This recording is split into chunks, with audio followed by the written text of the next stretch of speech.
be afraid.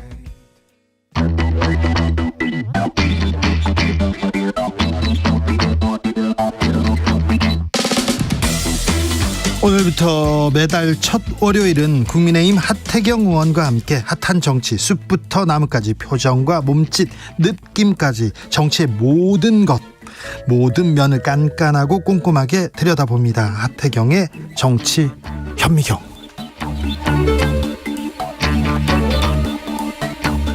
국민의힘 하태경 의원 안녕하세요. 예, 안녕하세요. 하태경입니다. 새해 복 많이 받으십시오. 예, 새해 복 많이 받으십시오. 네, 새해 첫날 새해 어떻게 시작하셨어요? 예, 저는 뭐 해운대 제 지역구 그 해돋이를 함께 했는데요. 네, 정말 태양이 이쁘더라고요. 네, 이쁘고 그 무수히 많은 사람들이 해운대 바닷가를 꽉 채웠는데 네, 그 희망을 갈구하는 듯한 그런 목소리가 들렸어요. 네. 경제가 지금 코로나 막 거의 벗어났는데 이제는 뭐 경제가 너무 어렵잖아요. 네. 그래서 새해에는 좀 경제 활로 이런 걸 우리 정치인들 윤석열 정부가 만들어내야 되겠다 네. 그런 다짐을 했습니다. 희망을 좀 줘야 되는데요, 국민들한테. 정치가 희망을 줘야 되는데, 정부가 희망을 줘야 되는데. 자, 윤석열 대통령의 그 신년사 희망이 좀 담겨 있었습니까? 저는 대통령이 좀 메시지 선택과 집중을 좀 잘했다고 보는데요. 네. 그 뭐 비교할 건 아니지만 북한 신년사 같으면 그 백화점식이잖아요. 네. 뭐 내부 경제, 외교, 뭐 정치, 사회, 경제, 문화 이렇게 다 넣잖아요. 네. 그럼 무슨 에너지가 핵심 메시지인지 잘 다가오지 않거든요. 네, 근데 대통령께서는 경제에 집중하셨고 제가 볼 때는 경제 하나 3개혁이거든요. 1경제 3개혁인데 개혁도 이제 노동, 연금, 교육 명시적으로 했고 예. 요 개혁도 사실은 지속적인 경제 성장을 위한 그 필수 조건들을 이렇게 정리한 거거든요. 그래서 기본적인 핵심 메시지는 그 레이저처럼 경제에 꽂았다. 그래서 저는 아주 뭐 높은 평가를 주고 있습니다. 아, 그렇습니까? 네. 예. 대통령께서 신년사를 발표하고 기자회견은 건너뛰었고요. 조선일보와만 인터뷰를 했어요. 예, 그렇죠. 이 예, 부분은 어떻게 보셨습니까? 그러니까 좀 언론 대응하는 게 좀 약간 오락가락하는 것 같아요. 그러니까 그 지난해에는 도어 스태핑 해가지고 네. 매일매일 이제 사실 전체 기자들하고 기자회견 하듯이 네. 예, 일일 기자회견을 했었잖아요. 네. 그래서 제가 도어 스태핑은 메시지 집중 관리에 도움이 안 된다. 이걸 네. 중단해라고 요청을 했고 사실상 중단한 건 잘 된 것 같아요. 네. 그래서 올해는 언론 대응을 이제 어떻게 할 것인가 지금 뭐 종합적인 플랜을 짜는 것 같은데 이제 작년에는 너무 과잉 기자회견을 했고 네. 올해는 이제 조선일보 하나만 선택해 저도 좀 아쉬웠어요. 좀 더 많은 언론이 신년이기 때문에 좀 더 많은 언론과 같이 기자회견을 해서 네. 국민 포용 통합의 메시지를 주는 것도 그런 다수 언론과 하느냐 하나의 언론과 하느냐에 따라서 그 해석이 달라질 수 있기 때문에 아쉬웠는데 네. 앞으로는 네. 좀 더 많은 언론 그리고 좀 더 진보 언론이라고 하는 그 매체하고도 인터뷰를 좀 많이 했으면 좋겠습니다. 네. 오락가락 하는데 그래도 언론 대응도 좀 나아지고 있습니까? 작년보다 낫습니까? 메시지 관리 차원에서는 훨씬 낫죠. 왜냐하면 지금이 경제 위기이기 때문에 네. 그 정부가 대통령이 원하는 메시지를 국민들한테 전달하고 그걸 집중 관리하는 게 굉장히 중요하거든요. 중요하죠. 예, 그런데 이제 많은 언론들하고 이제 실시간 그 기자회견을 하다 보면은 이제 변주 굴리는 메시지들이 많이 나오잖아요. 그렇죠. 표현이라든지 그렇죠. 오해받을 거. 그러면 이제 국민 에너지를 하나로 응축시키는데 네. 그리고 정부의 방침을 정확히 알리는데 이게 딱 혼선을 초래할 수 있기 때문에 저는 메시지 혼선이 없었다는 점에서는 이번 기자회견 저는 긍정적으로 평가를 하지만 좀 더 국민 통합적 차원에서 진보 이런 중도 같이 했었다면 네. 더 좋았을 것이다 하는 생각을 합니다. 국민 통합 그 협치 이런 부분은 조금 부족한 것 같아요. 오늘 저 신년 인사회에도 민주당 지도부만 안 왔어요.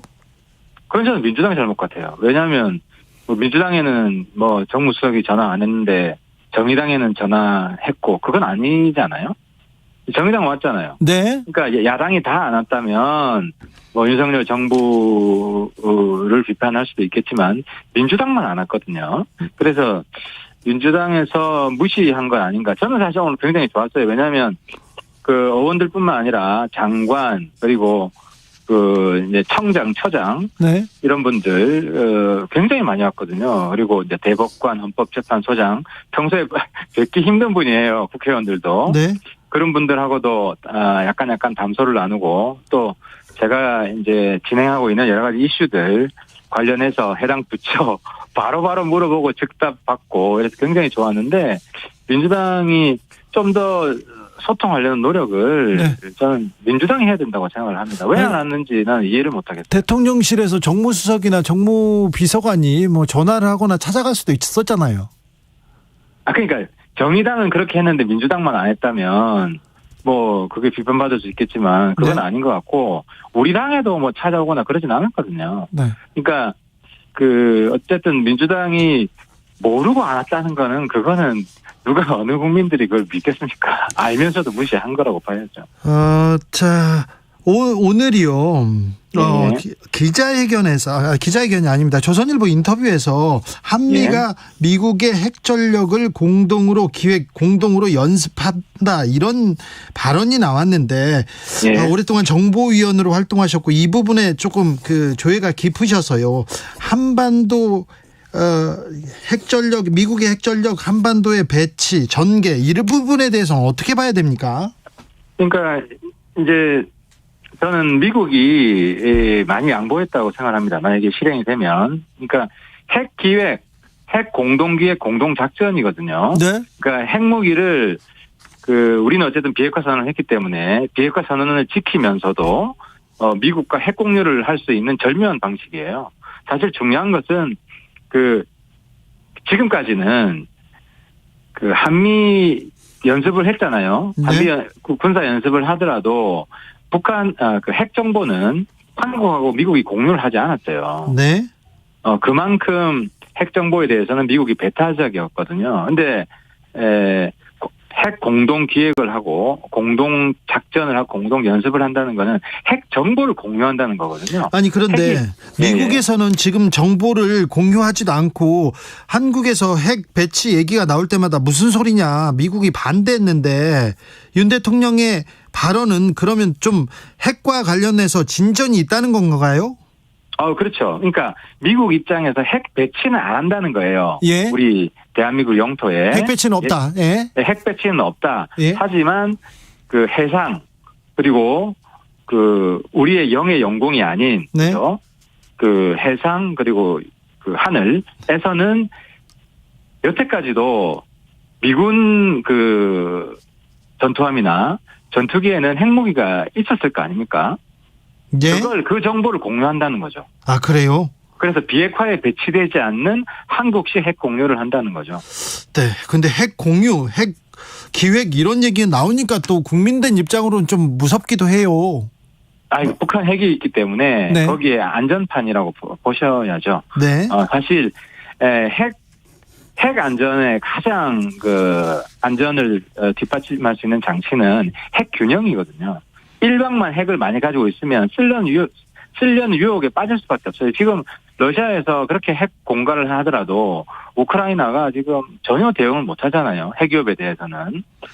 근데 어쨌든 북한 핵위협에 대해서 우리 안전판이 필요하고 만약에 핵 공동작전, 핵 공동연습 이런 것도 안 하게 되면 한국 내에 단독 핵무장 목소리가 더 커질 수밖에 없어요. 그래서 단독 핵무장을 막기 위해서라도 이런 핵 공동작전, 공동기획, 공동연습 네. 이게 꼭 필요하다고 저는 생각을 합니다. 알겠습니다. 단독 핵무장은 막아야 됩니까?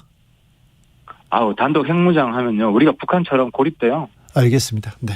중국하고도 무역 끊기고 그냥 바로 IMF 측가가 옵니다. 네네. 알겠습니다. 네. 이 부분에 대해서는 거의 최고 전문가이기 때문에 정보위원 활동 오래 하셨고요. 외통위 소속으로 북한 핵 그리고 북한 문제에 대해서는 국민의힘에서 최고 전문가이기 때문에 좀 자세하게 물어봤습니다. 북한 무인기 대응 논란에 대해서는 어떻게 보셨어요? 그러니까 이제 북한 무인기를 우리가 어떻게 대처할 것인가인데 네. 무인기는 아직까지 레이더 탐지는 가능하지만 네. 그걸 격추하는 건 쉽지 않아요. 예. 만약에 마치 새하고 무인기하고 잘 구분이 안 되거든요. 네, 뭐 크기도 그래서 뭐 크게 차이 안 납니다. 크게 독수리 크기 아니에요. 그래서 네. 이게 응징하는 방법이 우리가 더 많이 보내는 거예요. 아, 그래요? 예, 무인기, 왜냐하면 우리가 이제 그 무기 장착을 안 하고 사실 카메라 무인기거든요. 네. 이제 정찰, 카메라 무인기를 보내는데 우리가 가서 훨씬 더 많은 걸 찍어 온다. 예. 이렇게 하면 북한이 엄청 손해를 보잖아요. 북한이 찍어 오는 건 별로 안 되는데. 아니 근데 북한에서 보냈다고 우리도 막 보내고 그러면 그러다가 정치적으로 계속 보내다 이렇게 군사적 갈등이나 충돌로 이어질까 봐 그게 걱정이죠. 아니 카메라 보낸다고 공격하면 그 미친 정권이죠. 그래요? 그잖아요. 그렇죠. 카메라 우리가 그건 선언을 해야죠. 우리는 카메라만 보낸다. 아니 근데 북한도 네. 북한도 카메라만 보냈잖아요. 북한이 보냈을 때 우리도 뭐 총도 쏘고 사격도 하고 전투기도 보냈지 않습니까? 아, 그건 북한에 보내는 게 아니에요. 아니 그러니까요. 대응하려고. 우리 안에서 이제 격추시키는 거고. 네. 근데 이제 이거를 막는 방법이 예. 이열치열 이런 말도 있지만은 네. 무인기에는 무인기로 대응하고 삐라에는 삐라로 대응하고. 예. 그래서 더 큰 손해를 본다고 북한이 자각을 해야 네. 자제를 하지. 그렇지 않고 지금 사이버가 그래요. 북한의 해킹에 대해서 우리는 방어만 하거든요. 네. 우리는 북한을 공격을 안 합니다. 사이버 네. 공격을 네. 못 합니다. 그렇기 때문에 일방적으로 당황해하고 매년 사이버 공격이 늘어나고 있어요. 예. 그래서 응징을 해서 북한을 아프게 해야 북한이 못하지. 이게 안보의 기본 수칙입니다. 알겠습니다. 네. 조선일보와의 인터뷰에서 윤 대통령 중대 선거구제에 관련된 얘기를 검토해 볼 필요가 있다고 했는데 어떻게 들으셨습니까? 이거는 윤석열 정치개혁이고 저는 박수 쳐드리고 싶어요. 그래요? 지금 왜냐하면 우리 이제 국회에 여러 가지 문제가 있지만 네. 가장 큰 게 소선거구제의 병폐가 드러나고 있는데 그렇습니다. 소선거구제 하면 크게 두 가지 병폐가 있다. 하나는 골목 정치, 네. 또 하나는 지역 정치, 영호남 지역 정치. 거의 한쪽은 민주당, 한쪽은 국민의힘 일색화가 되잖아요. 예. 그리고 골목 정치는 소선거구제는 선거 구민이 유권자가 그렇게 많지 않기 때문에 네. 골목만 누비는 거예요. 네. 사실 국회의원은 국가 국민을 위해서 있으라는 건데 알겠습니다. 국회의원이 시의원, 구의원하고 구분이 안 되는 거거든요. 그래서 예. 선거구를 키워야 예. 국가 국민을 위한 국회의원이 더 많이 나오고 예. 그게 그렇게 되는 게 이제 정치가 예. 국가를 위한 국민을 위한 정치로 자리 잡는 거죠. 알겠습니다. 골목 정치. 네. 저 의원님, 윤 대통령이 한동훈 당대표 너무 이르다 이런 얘기도 했는데 한동훈 국민의힘에서 좀 얘기가 나옵니까? 아니 이제 윤 대통령은 한동훈 장관보다는 정치 선배잖아요. 그렇게 길진 않지만. 몇 개월 선배인데요. 그래도 중요하죠. 왜냐하면 압축적으로 네. 엄청난 심화 학습을 했잖아요. 네네. 국회의원은 10년 하는 것 이상으로 짧은 시간에 했고. 네. 그래서 조언을 하신 걸 거고. 그리고 이제 한동훈 장관이 이제 지지율이 많이 나오잖아요. 네. 그거는 민심을 잘 반영하는 것 같아요. 이제 권력 범죄, 예. 지방 정권이든 중앙 정권이든 권력 범죄에 대해서는 단호하게 대처하라 하는 게 지금 민심인 것이고 한 장관이 지금 잘하고 있잖아요. 그리고 국민들은 민주당만 이렇게 너무 잡는 거 아니냐, 그게 아니거든요. 우리 당도 지금 국회의원 중에 실형받고 구속돼 있는 사람도 있고 그리고 압수수색 당하고 있는 사람도 있고 그래서 여야 지금 같이 정치 부패 범죄에 대해서는 단호하게 대응하고 있거든요. 지금 그런 게 지금 높은 평가를 받고 있는 거죠. 그래요. 검찰이 여야 지금 공정하게 단호하게 대처하고 있습니까? 우리 당도 지금 이제 많이 안 알려진 것 같아요. 언론에는. 제가 그분 실명을 언급하기는 좀 그렇고요. 예. 찾아보시면 네. 우리 당 의원들 중에도 지금 감옥살이 하고 네. 의원직도 출당 아직 최종심은 아니죠. 네. 출당되고 이런 사례들이 있습니다. 압수수색 건도 여러 건이 있고요. 국민들은 검찰이 공정한가 여기에 의심을 품고 있는 사람들도 좀 있습니다. 많이 있습니다. 지금요 국민의힘 전당대회 한층 지금 달아오르고 있는 것 같은데요. 예. 어떻게 보고 계십니까? 룰 개정 이후에 선거구도 좀 변화가 좀 보입니까? 저는 사실 100% 당원 룰로 바꾸는 것에 대해서 반대를 했고요. 예. 왜냐하면 이게 사실 우파 정의당 됩니다. 사실 정의당이 100% 당원 투표제잖아요. 네네. 근데 정의당이 확장성이 굉장히 떨어지잖아요. 네. 자기 세계 안에만 맴도 걸고 있고. 그래서 우리 당도 이런 식으로 계속 가면 딱 우파 정의당, 영원히 권력을 잡을 수 없는 정당이 된다. 이런 걱정이 있는데 어쨌든 이번엔 100% 당원으로 정해졌기 때문에 아무 당심에서 좀 인기가 있는 이런 분들이 출마를 많이 하시겠죠. 또 유력하고. 그래요? 예.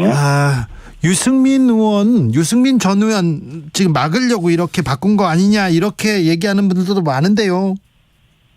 유승민 의원이 상당히 불리하죠. 네. 실제로 지난번 경기도 지사 경선에서 5대5 룰이었잖아요. 네. 그때 당원 투표에서 아마 8대2로 졌을 겁니다. 1대1 구도에서는. 그러니까 네. 만약 결선 투표로 가게 되면 예. 거의 어렵다. 결선 투표제까지 이번에 도입이 됐잖아요. 네. 아마 그래서 유승민 전 의원께서도 아마 고민이 상당히 많으실 겁니다. 왜냐하면 체급이 그 전당대회 참가에만 의의를 두는 그런 체급은 아니잖아요. 그렇죠. 네, 당선 가능성은 안 볼 수가 없고 네. 당선 가능성은 7대3에도 어려워요. 당심 70, 민심 30에도 쉽지 않은데 지금 당심 100%가 됐기 때문에 더 어렵고 아마 결선 투표 2등 안에도 못 들어갈 수 있거든요. 왜냐하면 최근에 보수 지지층 여론조사 보면 네. 2등 안에도 못 들어가잖아요. 근데 유승민 전 의원 주진우 라이브에 오셔가지고 룰이 불리하다고 해서 출마 안 하는 결심을 하지는 않겠다 이런 얘기도 하셨는데 고민이 좀 깊을 것 같아요. 마지막까지 고민을 많이 하실 것 같아요. 네. 그러니까 출마하라는 목소리도 있지만 네.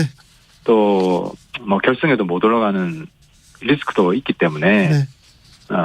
상당히 아무튼 힘드실 것 같습니다. 결단을 하시면 연말에 이준석 전 대표가 문자를 하나 공개했어요. 황교안 후보께서 당대표 후보께서 바른미래당 출신 암덩어리 도려내야 한다 이런 문자 공개했다는데 어떻게 보셨습니까? 그 황교안 대표가 그런 말씀을 하실 자격은 없죠. 왜냐하면 그분이 선거를 이기기 위해서 통합을 주도하셨어요. 예. 그분이 당 대표일 때. 바른미래당 통합 주도하셨죠. 주도하셨어요. 그리고 바른미래당 내에서는 사실 통합에 반대하는 분들도 꽤 있었어요. 네. 그래서 본인 반성부터 하셔야 될 것 같아요. 알겠습니다.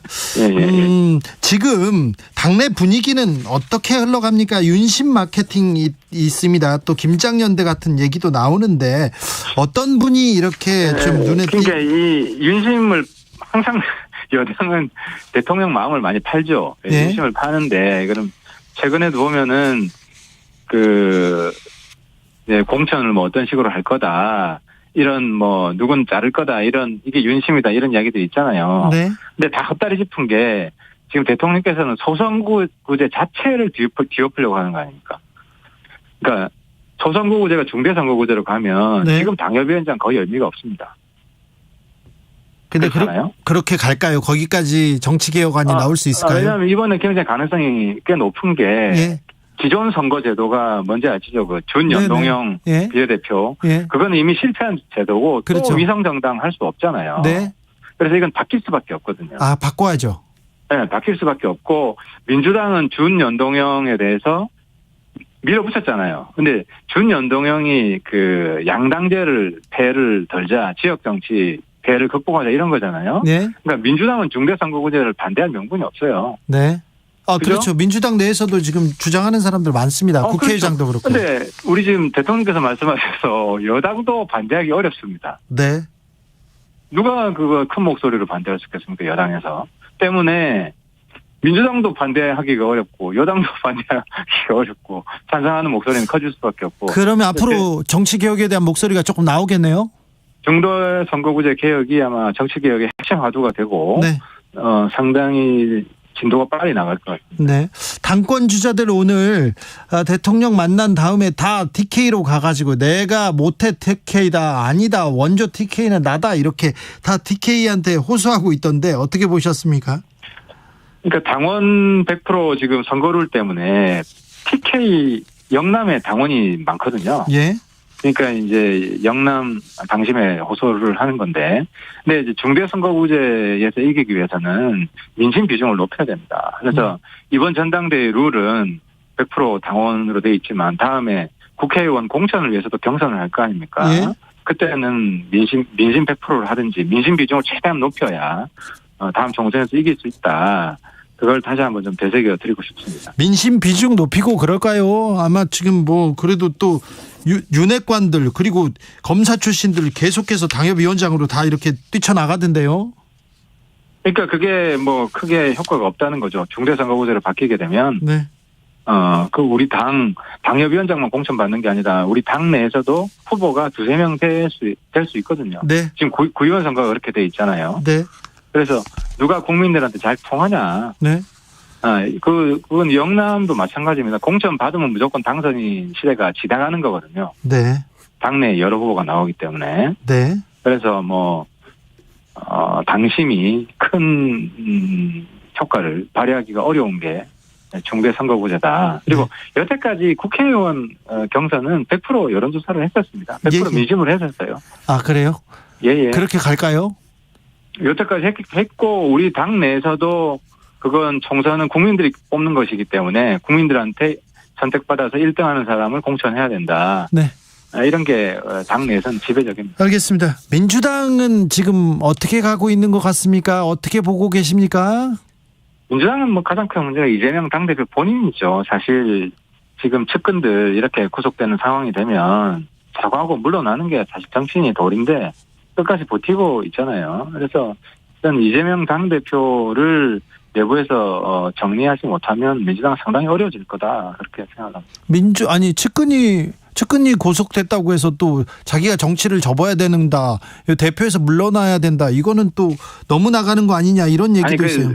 측근이 구속된 계기가 다 이재명 선거를 위해서 뛰다가 그렇게 된 거 아닙니까? 그리고 지금 수사받고 있는 사건도 이재명 대표 본인이 책임자인 그런 성남시 주로 성남시에 있을 때 벌였던 이재명 시장이 벌였던 사업들이고 본인이 직접적으로 관련돼 있는 사건들이잖아요. 그리고 지금 본인이 소환돼 있고 또 기소도 확실하고 이런 상황이기 때문에 저는 원래 기소되면은 출당시켜야 돼요. 우리 당도 그렇고. 근데 민주당이 그 룰을 바꿨던데 어쨌든 민주당이 이재명 방탄정당이 되면 아마 내년 총선에도 내년이죠 이제 굉장히 어려워질 겁니다. 그럼 민주당에서 계속해서 이재명 대표를 방탄하는 것이 국민의힘한테는 유리하잖아요. 근데 이제 우리도 게을러질 수가 있기 때문에 국가 국민을 위해서는 안 좋죠. 아, 그렇습니까? 예, 국정을 위해서 네. 건설적인 문제제기를 계속 해야 되는데 네. 계속 검찰하고만 싸우잖아요. 알겠습니다. 민주당 지금 몰골이 그렇지 않습니다. 알겠습니다. 월간 하태경의 정치 현미경 하태경 의원과 말씀 나눴습니다. 말씀 감사합니다. 예, 감사합니다. 복 많이 받으십시오. 예, 새해 복 많이 받으십시오. 오늘 하태경 의원이 이 언급한 여론조사 개요 불러드리겠습니다. 국민 리서치 그룹과 에이스 리서치가 뉴시스 의뢰로 지난달 27일에서 29일까지 차기 지도자 적합도 결과입니다. 자세한 내용은 중앙선거 여론조사 심의위원회 홈페이지 참조하시면 됩니다. 정치 피로